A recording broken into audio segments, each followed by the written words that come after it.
Bonjour, aujourd'hui on va voir le réglage rapide et efficace du vélo Technogym. Donc on a un vélo Technogym avec plusieurs points de réglage, hauteur de selle, guidon. On va commencer dans l'ordre tout simplement par commencer à faire un premier réglage de la hauteur de selle. Premier réglage approximatif au niveau de la hauteur de la hanche, on est à côté. Pour pouvoir lever, on tire sur la selle et ici on a un petit loquet. Hop là! On a un petit loquet ici qui nous permet de redescendre la selle. Donc on monte jusqu'à hauteur de la hanche, on active le petit loquet. Quand on a ce réglage là qui est à peu près bon, on passe sur le vélo et on vérifie le réglage. Pour vérifier le réglage, c'est simple. Quelques petits tours de pédale pour mettre en place les hanches, pour éviter qu'elles soient déséquilibrées.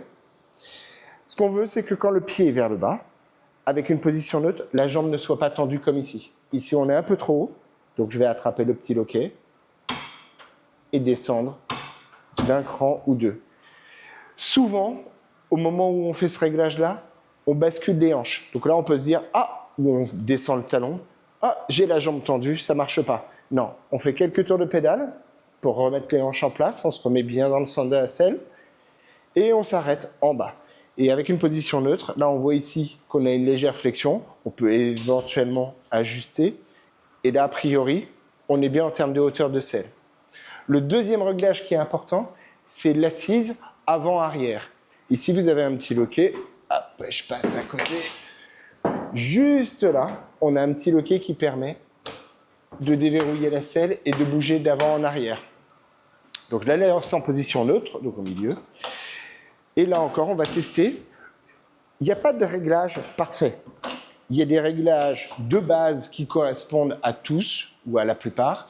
Et ensuite, on peut affiner en fonction de ses préférences, en fonction de son niveau de fitness. Si on est cycliste, si on est triathlète, on va avoir des positions de selle qui vont être un peu différentes. Mais le réglage de base, c'est simple. Un pied à 3 heures, le pied à 9 heures, donc à l'horizontale. Quand on est bien à l'horizontale, ce qu'on veut, c'est que l'avant du genou soit à l'aplomb du milieu de la pédale. Ici, on ne l'est pas exactement, j'espère, parce que je ne vous vois pas sur la vidéo. Donc, on peut glisser légèrement vers l'avant. Ici, je suis à l'aplomb de ma pointe de pied, je suis trop en avant, donc je recule et je me mets à peu près dans une position qui est correcte à la verticale. On verrouille, on teste et normalement, on est bien. Ensuite, réglage du guidon, c'est simple, ça c'est une convenance personnelle. Au minimum, la hauteur de selle, sinon on est dans une position qui va être vraiment qui va être inconfortable, qui va être trop compliquée à gérer. Donc de base, on peut relever. Donc ici toujours, on a le réglage à l'avant, le réglage ici qui nous permet de déverrouiller le guidon. Et quand on maintient en position déverrouillée, on peut lever le guidon à la hauteur qu'on veut. On n'est pas obligé de le reverrouiller tout de suite puisqu'il se verrouille tout seul, déjà, de base. Et on peut vérifier tout simplement si le réglage nous convient. Ok. Donc là, on est pas mal.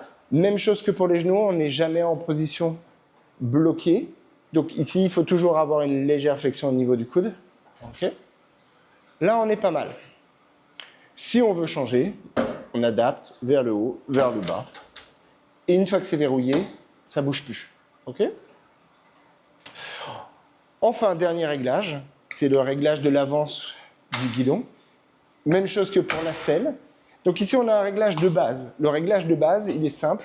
C'est à peu près, quand on a la selle qui est bien réglée, c'est à peu près une coudée, à peu près, entre la selle et le début du guidon. Donc là, je verrouille. Je vais vérifier. Toujours, hein, c'est un point de départ. Mais on voit que ici, je suis détendu au niveau des épaules, je suis détendu au niveau des avant-bras et on est bien. Dernière vérification pour le guidon. On va mettre tout simplement un peu de résistance et on va passer debout. Alors, cela dit, je vois que la caméra, ok, ne me suit plus. Donc, pour vérifier le réglage, toujours penser à vérifier le réglage en position haute. Donc, assez de résistance pour tenir debout et on vérifie qu'au niveau des genoux, on n'a pas de problème, ça passe, ça ne vient pas toucher le guidon. Et on vérifie qu'on est dans une position qui est détendue pour le haut du corps. Voilà, les mains qui sont au bout, on est bien. Si le guidon était trop bas, on serait trop sur l'avant, on aurait trop de pression, c'est pas bon. Je pense qu'on a fait le tour. Dernier petit point, les derniers petits points, dernières petites astuces. Quand on veut aller vite, souvent on avance un petit peu les hanches dans la selle. En fait, ce qu'on fait, c'est qu'on change tout simplement la position de notre genou par rapport à la pédale. C'est comme si on avançait la selle. Ici, si on avance, on va avoir moins de force, moins d'appui, on sera moins confortable. Par contre, on pourra tourner les jambes beaucoup plus rapidement. Donc, si on est inconfortable sur la selle et qu'on veut travailler un travail de vitesse, on peut avancer légèrement. Évidemment, là, j'ai exagéré.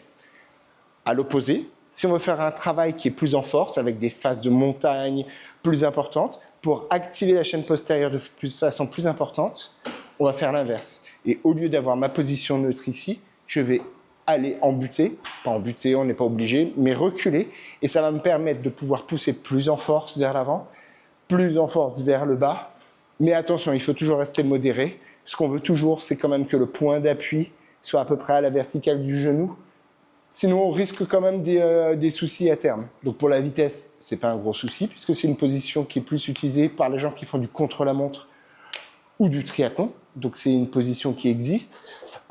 Et la position qui est un peu plus en arrière existe aussi tout simplement parce que c'est celle qui correspond à quand vous faites de la montagne, quand votre vélo s'incline, en réalité votre bassin recule par rapport au pédalier et donc ça fait exactement la même chose. Là j'ai pris des exemples qui étaient extrêmes, hein. Le plus en avant, le plus en arrière, généralement avec 2 cm en avant ou 2 cm en arrière, on a vraiment une très grosse différence. Voilà, je pense qu'on a fait le tour. Si vous voulez plus d'informations sur le réglage, notamment des pédales quand vous avez des chaussures de vélo et des cales, il suffit d'aller tout simplement quelque part par là, à gauche ou à droite, et cliquer sur la vidéo pour le réglage des cales. Si vous voulez plus d'infos sur le réglage du vélo Technogym et notamment le capteur de puissance, il suffit de cliquer quelque part ailleurs. OK ? Sur ce, bon entraînement à tous.